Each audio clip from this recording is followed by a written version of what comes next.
Welcome, everyone. My name is Rick Bontkowski, and this is the AMP'D UP211 Podcast.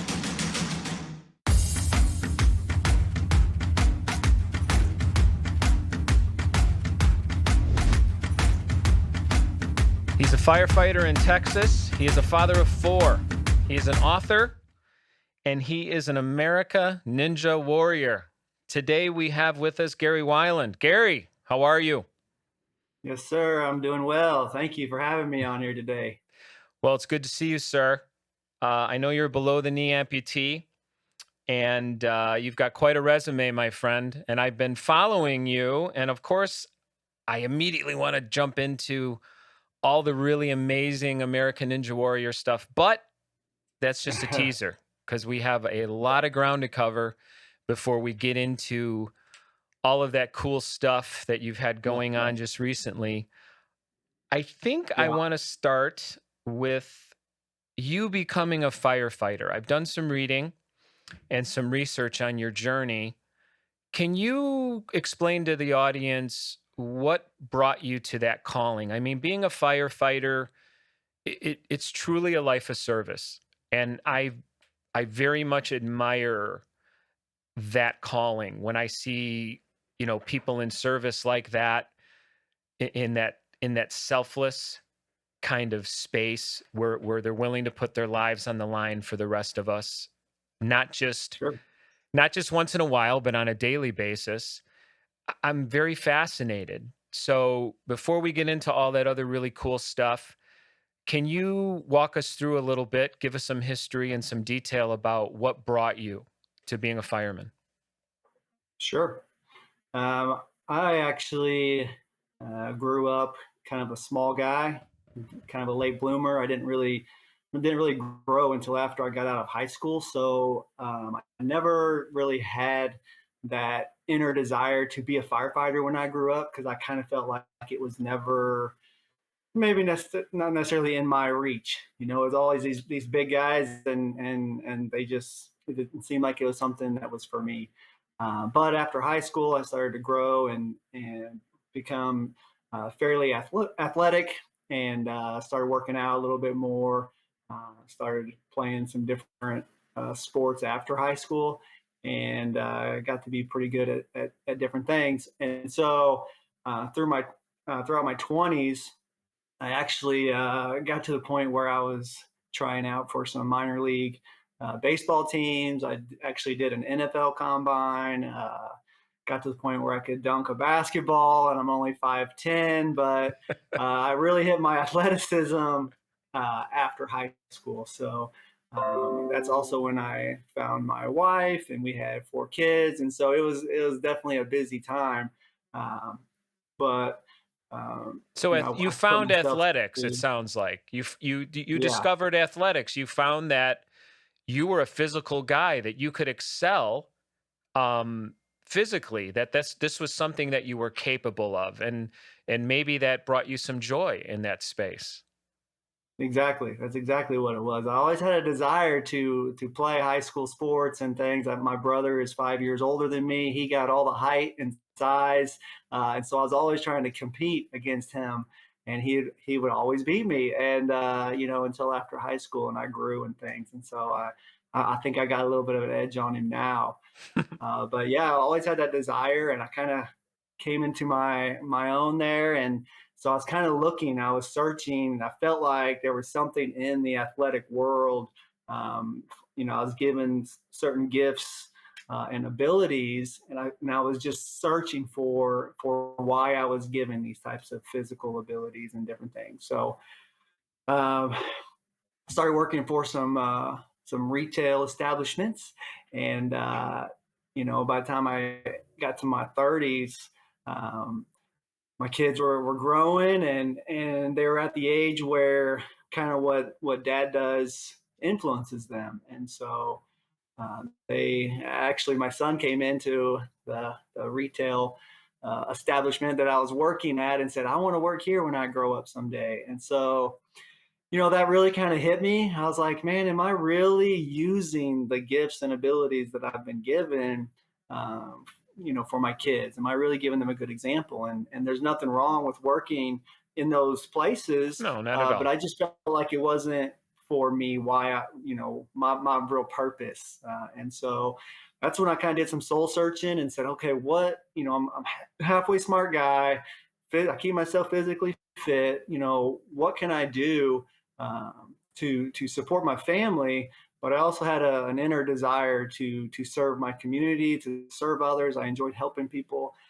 So that's where I started actually just searching, like, how can I do both of those things? And so, I looked in the military, and it didn't seem like the perfect fit for me.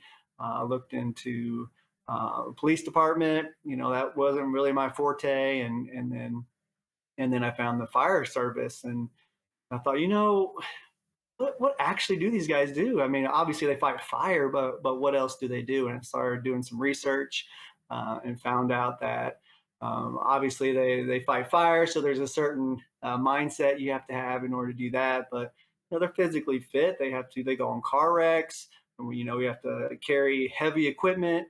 They have to be able to pull people out of buildings, climb up and down ladders, cut holes in roofs, chainsaws, and so. And then the other side of that here in Texas is you also have to be an EMT.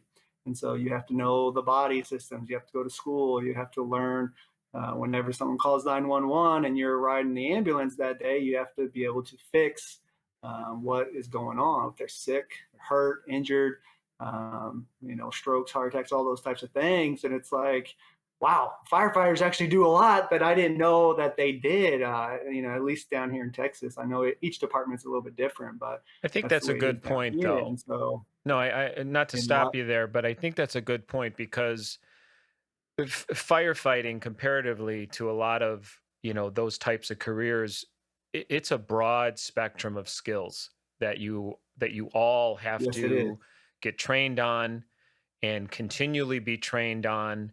And I don't really quite think that most folks know the depth of knowledge that a firefighter has. I know a few firemen personally, and I know that it's requires a lot of discipline, a lot of education, and Yeah. it's something that if you're called to it, you have to prepare yourself for it being an in-depth study. Let's put it that way. And it's a lifelong journey of learning and growing. You never stop with continuing education, never, because we want to be, on top of the best research and the best techniques and the best skills and the best knowledge of how to fix whatever situation we get called to. And so Absolutely. we will never stop learning. No, that's wonderful. And when did you actually become a firefighter? So when were you on active duty? When did all that start? 2011. 2011. Okay. And what were the chain of events? Because again, I've done some reading. I know you had a knee surgery or a series of Yep. knee surgeries. Can you help me understand how that surgery led to an amputation?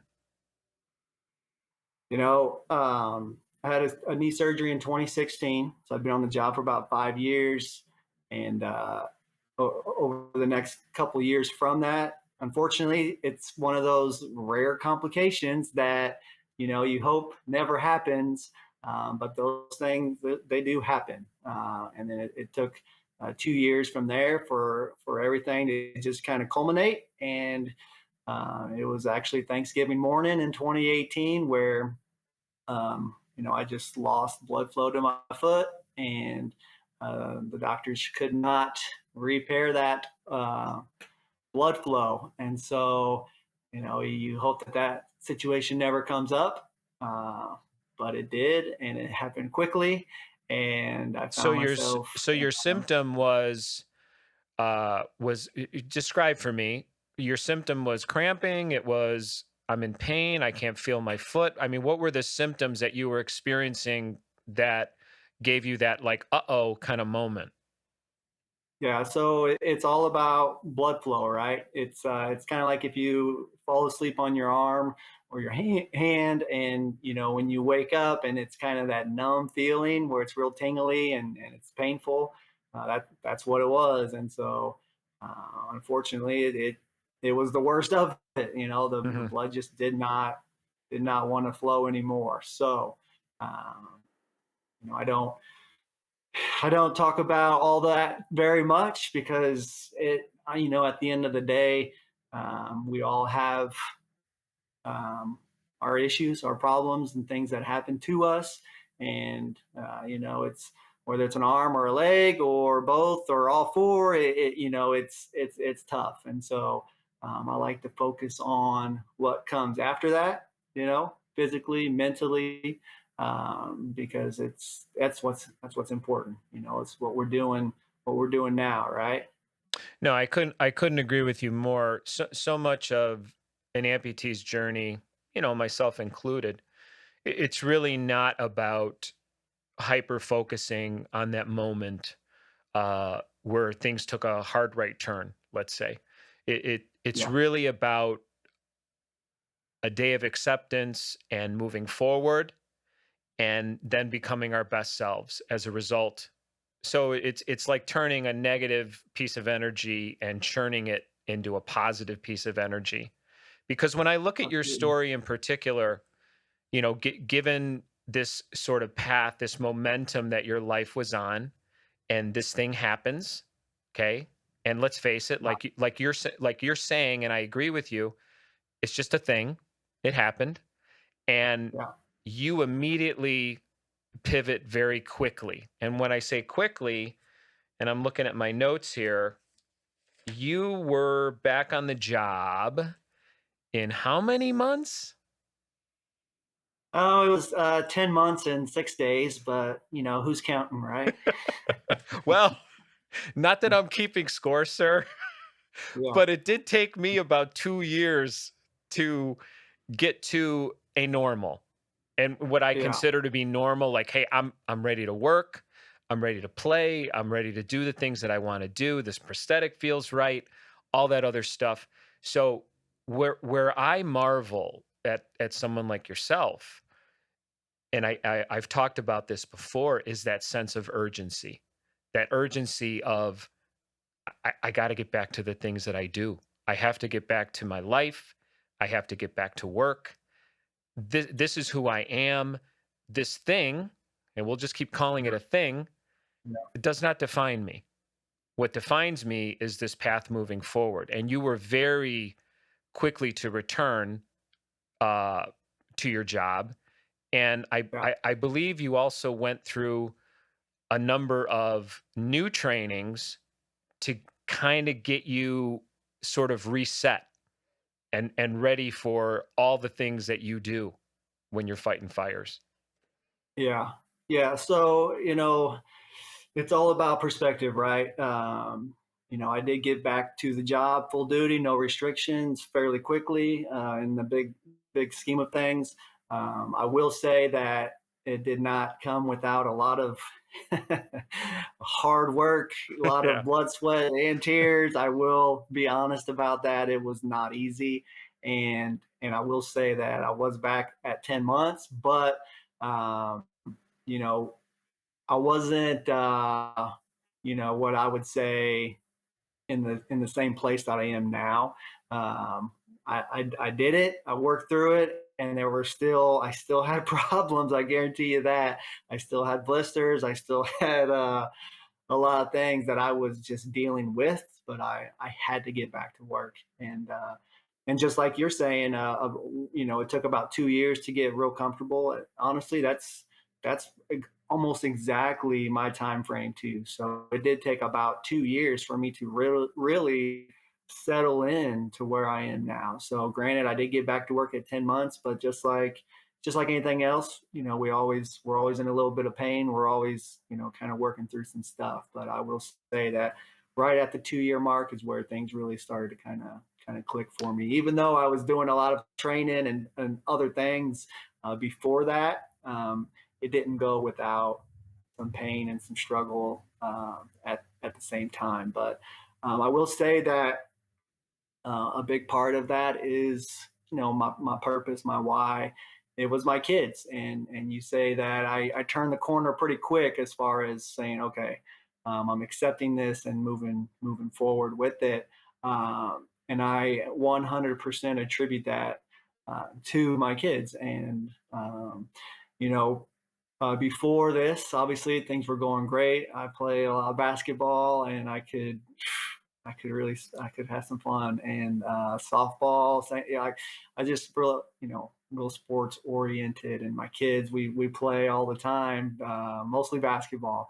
And so when this hit me, I'm lying in my hospital bed, and I'm thinking, what just happened? What is happening? Uh, how do I how do I get back to work? How do I support my family? How do I be a firefighter on one leg? That it's I don't know if that's possible. Uh, and all these crazy thoughts obviously going through my mind, just like every single person Yeah. that experiences something like this, is what is life going to be like now? I really felt like I was Superman to my kids, and for them to, I still obviously, still can see them looking down at me. All four of my kids were in the hospital room, and they're looking at me with this pathetic look on their face, like I'm the most pathetic thing they've ever seen in their life. And they've never looked at me like that before. Poor dad, it, right? it Poor dad. Oh my gosh, it crushed me. Yeah. And so I basically decided right then and there, and I feel like it could have gone either way. And I feel like there's unfortunately a lot of people that kind of go the other way. I Yeah. could have just been like, "You're right. I'm out. I'm done. I'm giving up. I quit. I'm just going to be in a wheelchair forever, and it's just not. That's it." Or for me personally, it was okay, these kids will never look at me like that again. And I'm going to commit today to make the best out of this situation. And I don't know how I'm going to do it, but I'm going to be the very first firefighter amputee in the world. And I just decided basically that day. And I'm like, this is it. I'm going to do it. And I don't know how, but I'm going to make it happen. Well, I think what you're talking about, and I've heard this so often because I talk to so many different amputees, and we keep revisiting this idea of day one. What is day Yeah. one? Day one is, it's not the day you found out that you were going to be an amputee. It's not the day of the surgery. It's that day when you accept that limbs do not grow back. And now it's time to start Yeah, doing the work. And you, sir, absolutely. are describing in such a great, beautiful way, looking into the eyes of your children and saying, this is it right here. This is my moment to make a decision. And from this day forward, they're never going to see me this way again. I am going to grab this and get control, get my arms around it, and it's not going to define me. It's simply just going to be another part of my story, another part of my path. It will be the thing that makes me a hero to my children and the many people around me. And that is really what these kind of conversations are all about, is finding that common ground of greatness and letting that resonate. So it's just such an amazing story. And when you describe that scene, with your Yeah, children, I think a lot of us have been in that situation, looking into yeah, the eyes of absolutely. family and friends and seeing their pain, or in some cases their pity. And Yeah, that absolutely. that's a tricky one, psychologically, especially as a father. Oh my gosh. Yeah. Yeah. And you would not believe how many you would not believe how many people came to visit me, called me, and a message and all kinds of stuff. And they're distraught. Like they are physically distraught. Like they are crying, they are sick, it's like they went through Hmm. the amputation because they know what kind of person that I was before. They know how much my legs and arms mean to me Absolutely. physically and my family. And so you would not believe how many people that I had to console Isn't that as funny I'm how? in the No, you're hospital. so right, because the tables turn, right? Suddenly we're helping them through this. I recall many Yes. conversations with my mother. I mean, many conversations with her crying and Yeah. saying, how are you going to, how, and, and me saying, Mom, I don't know. Hello.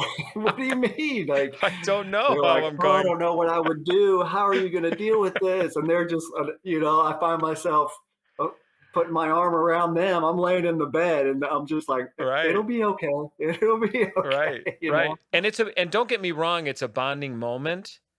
Yeah. And we certainly laugh about it now, but Yeah. in those very, very delicate, fragile times, it tests us. Not you've got the whole physical piece of this, the loss of a limb, the pain we go through, but then there's the emotional part where we're slowly, just like rebuilding our lives with the loss of a limb, we're slowly rebuilding those emotional pieces of our life to get strength back. And I think as amputees, many of us, I'm sure yourself included, we carry around that responsibility, that weight that we feel of we want to do well. I mean, obviously, you're a very, very high functioning amputee. Some of the physical things that you are capable of are remarkable. I mean, extraordinary to me. And again, this doesn't come without hard work, blood, sweat, and tears, and a lot of training, a lot of focus, and a lot of energy and commitment. Yeah. I want to talk a little bit about how you address those issues specifically. And what I mean by that is when you are training and when you are, and I'm, there are probably the light duty kinds of activities that you do, but when you're doing focus training for something like American Ninja Warrior, Yeah. what what practices do you feel work for? Now, of course, everyone, it doesn't work for everyone. I want to put that out Yeah. there first because there is no one size fits all for all amputees. No. But I want a little bit of a peek and insight into how you manage that. How do you manage your limb? How do you recover after you've put yourself through some of those major physical tests? Like what are your practices? What does a day in the life for Gary look like? Yeah. So, you touched on a little bit about mental side of this thing. For me, I know it seems like I'm doing all these physical things, which, I am, but, this recovery is 90% mental, right? Like, um, I still get blisters. I pound this thing. I put it through, I test it every day, but I can say that mentally that is where the really tough part is. Uh, but as far as what I do the day in the life, I would say that it kind of goes back to the grieving process. It starts with denial, right? What, no, there's no way this is not happening, and then you get angry, and then you try to bargain. What if I'd done this or that, or this happened or that, and then um, you go through some depression. That's that mental side that you're like, you finally are starting to get close to that acceptance. And you get like, what's my life going to be like? And but I will say that I went through all those different stages, but once it hit me that acceptance stage where I said, okay, this is it. This is my life. Okay.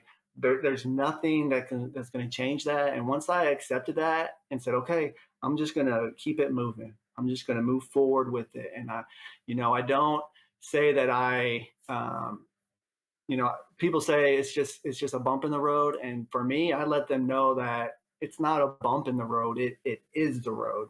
Okay, so we all have hills and valleys and bumps and not, but it's not just it's a part of it. It literally is your road. And so once you can say, this is my road, not, oh man, this is going to be a tough part. It's not a tough part. It's just a part. It's not easy, but you can get there mentally, and that's where I'm at. So when I have my tough days, when I'm training, and a lot of that training, what I do, I'm still learning. It may seem like I'm doing all these awesome things, but I'm still learning. I'm still growing. I'm still trying to figure this thing out because right now I still, my right leg and my upper body, they compensate for my left leg, where it's so skinny now. There's hardly any muscle left. It's just bone, and it's still changing. And I compensate a lot for it, but I do have to train with it, obviously, and on it, and I have to think differently when I'm doing all these different activities. So when I do beat it up, and it's obviously it sweats like crazy. So the biggest thing I would say is you have to absolutely maintain it at least every hour when you're doing something physical, maybe more, depending on your personal situation. But like every hour, I pull it off whenever I'm doing something real physical. I dry it off. Try to give it at least 5 minutes to breathe, clean my liner, and then put it back on. And it's a process, and I don't enjoy it. It's nerve wracking. It's annoying. I still think, why do I have to do this? But it's part of my road. It's part of my journey. And so I've learned very quickly that if I don't take care of it, then I'm down for a few days, because those blisters, those Yeah. friction, all those types of things start happening, and then I really pay the price for it. So as annoying as it is to maintain this thing on an hourly basis, that's what I do. I think that's a good And point. so I really think that is important to note, because I always feel the same in terms of the more physical I am on any given day, the more babysitting I'm going to do of my residual limb. And that could be yeah, changing a liner sock, that could be drying off, that can be adjusting, the fit, adding a ply sock, whatever that entails. So I think it's important for amputees to recognize that if you want to get to an active space, if you want to pursue those things, plan on doing a very deep dive on self care. Plan on doing a deep dive on what is my limb doing? How is my limb feeling? How often am I inspecting my residual limb? And knowing what to do when you see certain things happen, whether that's skin breakdown. Now it's time to take a break. I need to take a day off. I need to take half a day off, whatever that is. But yeah, I think it humanizes so much of what we see in people like you. And I appreciate you being transparent in that way, because no one is a superhero. I mean, we yeah, all love the Marvel universe. However, yeah, we are not superhuman. We are human beings, and things are going to break down when we push ourselves, just like any other athlete. So anyone that you see in the Olympics, anyone you see competing at a high level, they are managing a ton of self care. It is you a better believe it. constant. It's a constant. So when I first became an amputee, I was fascinated with people that could run in a prosthesis. I was fascinated by it. And I thought, Yeah, I'm in all this pain. How does someone put this limb into a socket and run on it? And the thing that I was noticing very often when I would research it online was very often these runners would stand on the sideline and they would not be wearing a prosthesis. They'd be sort of hopping around on one leg.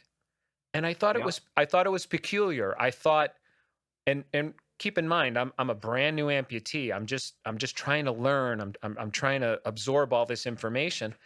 And I dug a little further, And then I got across some articles that said, well, this is their recovery time. This is the Yeah. moment that they're letting their limb breathe.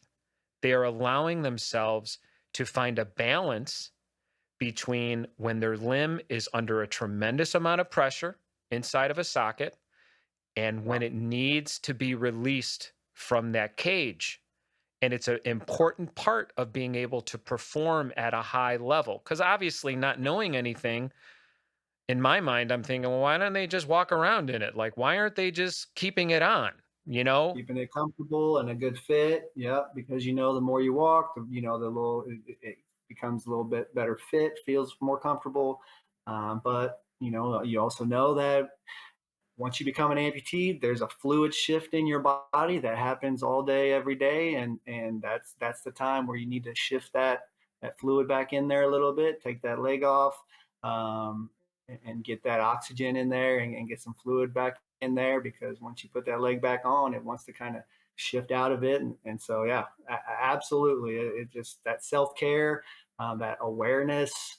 It's huge if you want to be really physically active on it. Yeah, the human body is amazing. And I think once you become an amputee, at least for myself and what you're describing, you become so in tune with yourself. When you talk about fluid shift, and Yeah, depending on my day, because there are certainly days just like today where I'm just sitting and my yeah, residual limb will act a certain way when I'm just sitting. And then yep, I get on my bike and I ride 25 miles or whatever, and my residual limb does something completely different on that day. And I yep. need to be prepared for that. And I need to understand what that self-care is about. So when I see a lot of chatter online about how difficult this is, how annoying this is, my Yeah, response is always, this is a lifetime contract. This is how it is. This isn't going to change.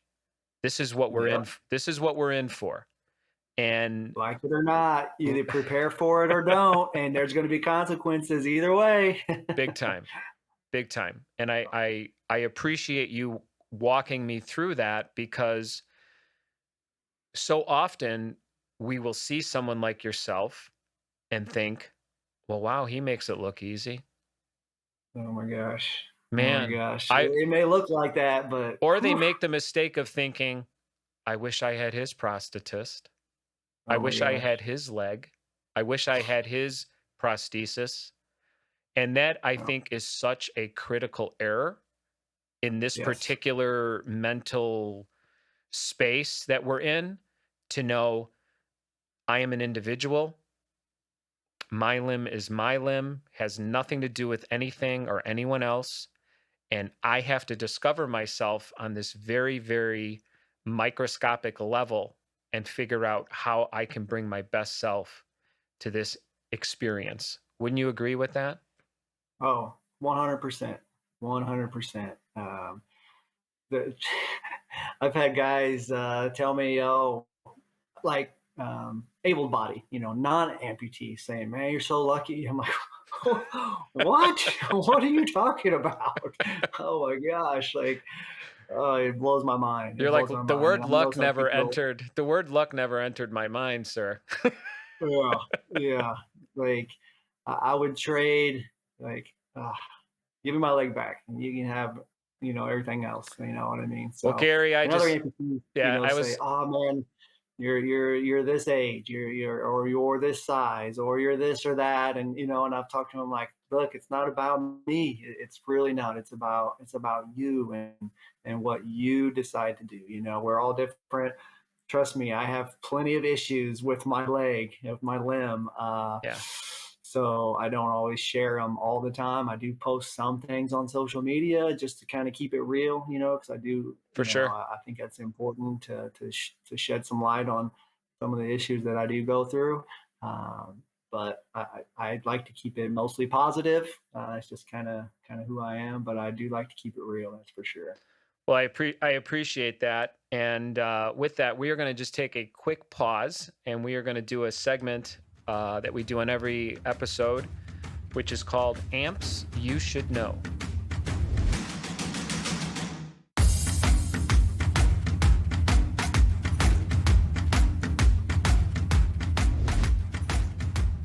want to talk about Denise Dickerson today. Denise is a fellow amputee. I consider her a friend. We've spoken quite a bit about being an amputee. She's someone that I met through a company called Martin Bionics, and she is a patient advocate. Denise is also an ambassador for the Oklahoma Blood Institute. Denise has a pretty incredible story as to how she became an amputee. While traveling in Oklahoma, I believe she was coming home from work on a winter night. She actually stopped her vehicle to help a family in need. I guess that had ditched their car. And once she had helped them out in their particular situation, she happened to be struck by another vehicle that lost control in the weather conditions. So while doing a good deed, Denise found herself in a very precarious situation and ended up losing part of her leg and is now below the knee amputee. I find Denise's story interesting and obviously something that I think is of important note, that she's living her best life and she is one of those very active amputees. So I'm very inspired by her. And she is one of those people that if you were to meet her, she always has a kind word. She always has a piece of advice that I find very, very useful. And she is usually one of the first people, especially on social media, that will reach out to others that have questions. So Denise Dickerson is definitely an amp you should know. Okay, we're back. We're with Gary Weiland today. And I want to get into what led you to becoming an author. I know there's a lot of other things we need to cover in the next half hour, but can you explain to me how that materialized in your life in terms of becoming an author, but also deciding that you wanted this endeavor to have something to do with children's books, which is again an incredibly special calling. Can you explain that? Yeah, sure. Sure. It all started right about the time I got back to work, back on the rig, full duty. Um, some people started reaching out to me and said and they were a little bit inspired, like, how are you an amputee and you're a firefighter? Like, please come to my business and talk to my guys because I feel like you have a message, how you did it. So whenever we have tough times in our business, maybe we can think about what happened to you and how you were able to adapt and overcome, this great obstacle. And so we have problems here. Maybe you can help us with that. And I was like, sure. And so I kind of walked them through the process and what I did physically and mentally, and tough days and good days, and how to kind of overcome those obstacles. And then another business, and then some teachers got a hold of me and they're like, can you come speak to my class? And so got to the point where I was really becoming a little bit of a speaker, and just kind of sharing my journey and my story of where I was and what I went through and how I was able to kind of get through that. And I kind of fell in love with that process. I fell in love with people, um, you know, coming up to me afterwards and saying, holy cow, I've got this going on in my life. And I know that since you've been able to get through this, I know I can get through that. And, Yeah. and my heart kind of went to kids, and I really enjoy getting in the classrooms. And so I have this message of hope and perseverance and resilience that I feel like has been given to me. And I for whatever reason, I feel like I need to pay that forward and give that message to as many people as I can. And so I was getting into more and more classrooms, but I got to the point where I thought, man, this is, for whatever reason, this is a pretty good message, I feel like. So how can I get this out to the masses? How can I really, so I started a YouTube channel and different things that way. And so it was getting out a little bit, but I thought, man, how can I really, I want every kid to know that no matter what happens to them in life, physically or mentally, they could absolutely get through it and do whatever they set their mind to. And so it just kind of hit me one day that maybe if I wrote a children's book, where I can just get it out there and get it into classrooms, so that if I can't get into them physically, then maybe this book can get into the school or the library, and maybe then it can be shared that way. And so I just kind of just started with that, and then my you could ask my wife, but she saw something in me that she'd never seen before, and it just kind of hit me that I've never been a writer, per se before, and so for me to get up at 4 a.m., 5 a.m. Every day and just start writing was something new and something that, but I was motivated. I just felt like this message I just needed to get out and share. And so I started writing, and I didn't stop. And I just started with the story, like, okay, what's the best, I felt like I had this little bit of a platform being a firefighter, where, and an amputee. And I felt like I needed to go that route. So, believe it or not, that first book was about a firefighter who gets injured on And the your book, job. and And just so we clarify for the audience, the first book, which is is going to be a series, correct, is called yes, Fisher's sir. Accident, correct? Yeah, Fisher's Accident. Okay. And this is going to be a series of books for children. And of course, like you mentioned, the first book is about a firefighter who Yes, sir. who becomes an amputee. Yep, yep, he does. And with the help of his friends, he's able to learn to walk on it and run again, run on it, and then become a firefighter again, even though he's an amputee. And it is a children's book. I'm up to up to second or third grade is kind of where my mind was on it.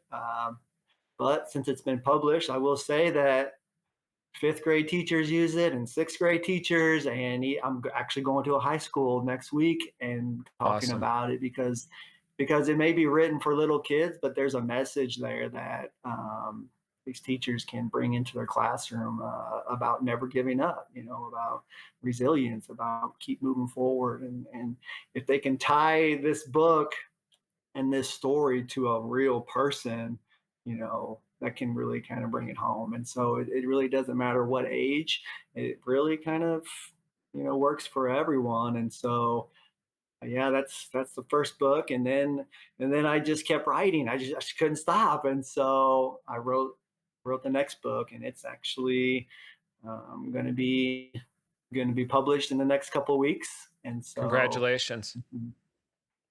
Thanks. Yeah, it's called Fisher Finds a Friend, and I don't mind sharing about it. It's exciting, and Fisher's at work, and he's working a car accident, and he looks over, and he's in front of the local animal shelter, and there's a little puppy in there. And so she looks sad, and so he goes in to see why she's so sad, and she stands up, and guess what? She's missing a leg. And so she's a three-legged dog, and no one wants to take her home. And so Fisher, sees something that he can relate to, and he adopts her and takes her home, and soon realizes that she can do anything a four-legged dog can do, only a little bit faster. And so now he's got a little friend that he's adopted, and then I just kept going. So books 3, 4, and 5 are on the heels of these two books, and Wow. they go on adventures together. They go camping, and they go to the circus, and they learn about fire safety, and they learn about how to act during an emergency, and they learn about the just basic fundamentals of life, but in a way that is fun and exciting. And my purpose in these books is I've got so many things in these books. It's amazing because first of all, it's an awareness thing. Hmm. So, when kids see me for the first time at the grocery store or the ball game, there's this shock factor, right? They're like, Oh yeah. their mouth is open. They're just like, oh my gosh, there's a guy with a robot leg, and it's just this shocking. And for me, it's not a big deal because my purpose, I like to share. I like to tell people kind of my story and how we can overcome obstacles and challenges. But Right. not every amputee is like that. I get that, Hmm. and so it can be a little nerve wracking for other amputees. So I'm trying to take that shock factor away, so kids can read a book about an amputee where they're shocked, because you would not believe when I'm reading this book to kids in classes, they're all like, they are shocked. So if I can take that shock factor away, that way when they see a real amputee, then they can look at him and say, "Oh, that person's like Fisher," and they can just kind of keep it moving. They don't that shock factor is gone, and that's one of the purposes in these books. And another purpose is to show that the main character can look a little bit different than other main characters in books and movies and stuff. Where okay, he's an amputee, and I never really addressed that in these books. It's not about that. It's about living a normal, fun, adventurous life, and you might look a little bit different, and so that's part of it too. And so I'm trying to kind of, our differences is what makes us human, right? So I'm trying to normalize our differences in some way, and so maybe these big purposes are bigger than what other people see, but that's my vision, that's my hope. And I was really hoping that when I started writing these books that I would be able to get into classrooms and share them and share my story, and it's happening and it's exciting, and I'm grateful for the opportunities that have been given to me, and I'm excited to see where it goes. With everything that you've been through and all of the endeavors that you're involved in, this to me seems to be just such a blessing in your life that you can share all of this in terms of, like you're mentioning, the normalization of limb loss or limb difference, but also inspiring how to overcome obstacles, which is something that obviously young minds very much need and appreciate. Yeah, And, nowadays, when it comes to amputees, let's face it, we are finally starting to see amputees in major marketing campaigns. We are starting to yeah, see amputees in spaces, in places, in entertainment, in things that, let's say, as soon as 15, 20 years ago, it was sort of hidden away. And I think what the public is realizing now with stories like yourself, the Paralympics, uh, I was blown away by some of the ad campaigns that Toyota did with amputees. yeah, yeah, Really, really just genius level stuff. Um, that amputees are powerful people. That we are something that should be raised up, not hidden away. right. Um, one of the things I found fascinating when I was talking to a prosthetist was that still has a few amputees that want their prosthesis to look like human anatomy. And I thought, oh, that's interesting. So what is Yeah, that like? And he said, well, they want it to look like a real leg. They want it to have skin color. In some cases, they mhm, want it to have hair on it, yeah, like yeah, it's a real limb. And I yeah, thought, that's so peculiar to me. Why would they want to do? He said, well, you have to remember there's still a lot of stigma associated with being an amputee, that it is somehow viewed as a deficiency, a less than kind of equation. So, so much of our purpose here today in bringing you in is raising you up and saying, this is how it should be. This is what we're capable of, and this is something to be inspired by, but also it's just a part of everyday life. Okay. Yeah. This is just an everyday person living his everyday life. And these are the blessings that he's sharing with the world on his journey. And I'm so excited to see where the books go and what that journey for you is going to be like. It's exciting stuff. Um, Thank you. I wanna also talk about, of course, American Ninja Warrior. For people in our audience who don't know what American Ninja Warrior is, I've actually watched it. I think since it's been on the air. It's been on the air for a Yeah. long. How long? Do you know how long it's been on the air? Yeah. This is the 14th year. 14th year. I was going to say it's been at least a decade. For Yep. those of you who don't know about it, American Ninja Warrior is a competition. It's a obstacle course format in terms of competition, and this is not a like a wacky, like knock you down kind of obstacle course. Yeah. Let's have fun. Not that you're not having fun. However, this is a serious test of physical capacity. I mean, the obstacles that you scale and jump and move through, I mean, this is challenging stuff. This is not for amateurs. Let me put Oh it my that gosh. way. I Oh my mean, gosh. it's pretty amazing. And can you describe how that materialized? Like what happened that led you to American Ninja Warrior? Sure. I will say I've been watching it since it first started as well, and I always wanted to be on it because I thought, oh, that looks easy. I could totally do that. And I've been- I've tried out before. You send in a video application and showing off, your physicality and all the things that you can do. And I was never picked to be Was this on the before you were an show. And amputee? before I was an amputee, So yeah. you were And actually trying to get on this show for a decent amount of time.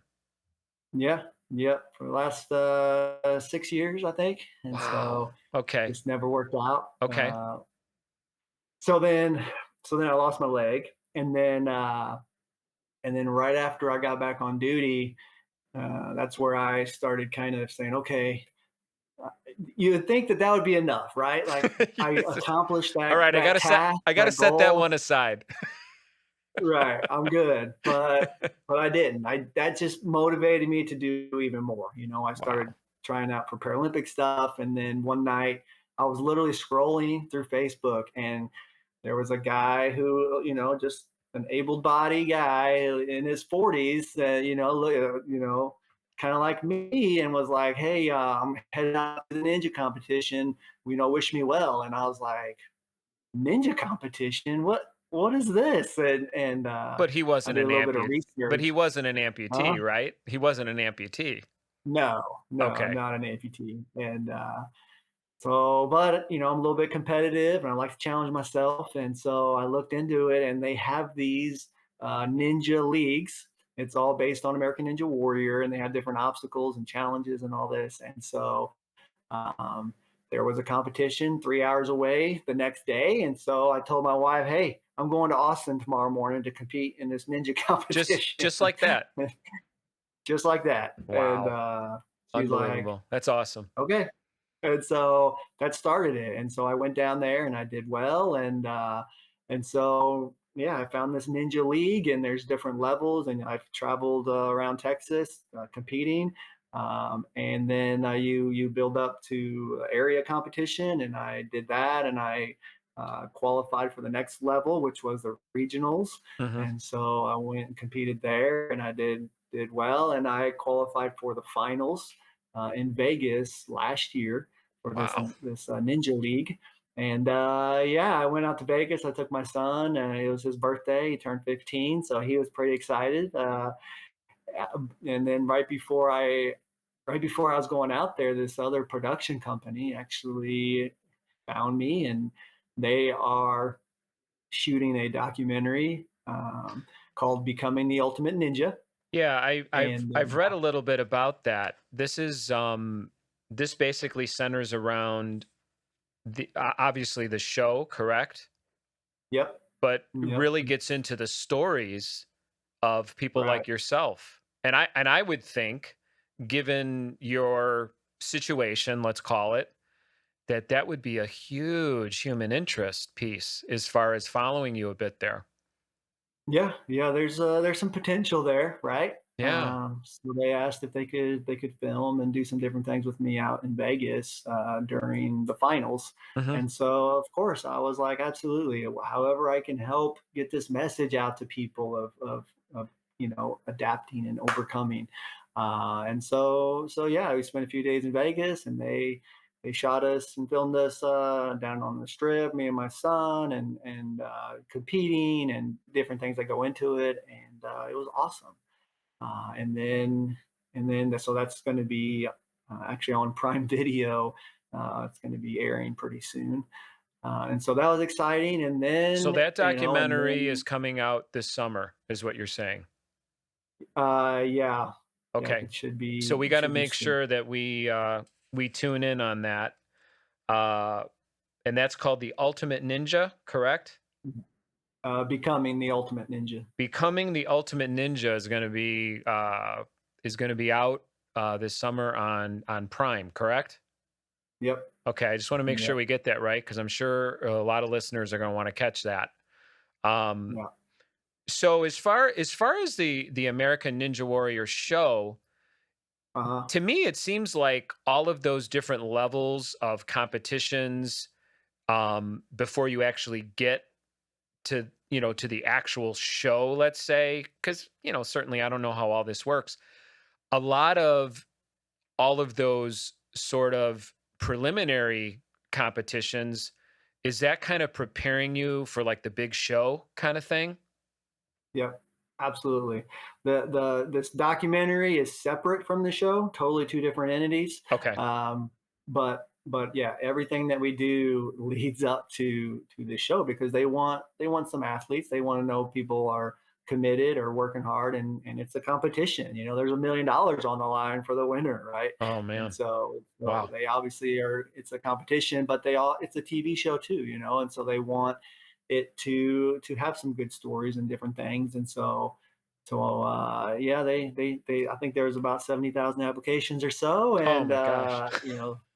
I think about 400 made it through. So I was one of them. I was super super stoked and excited just to be chosen to compete, and then anything past that is just icing on the cake, right? Oh, for sure.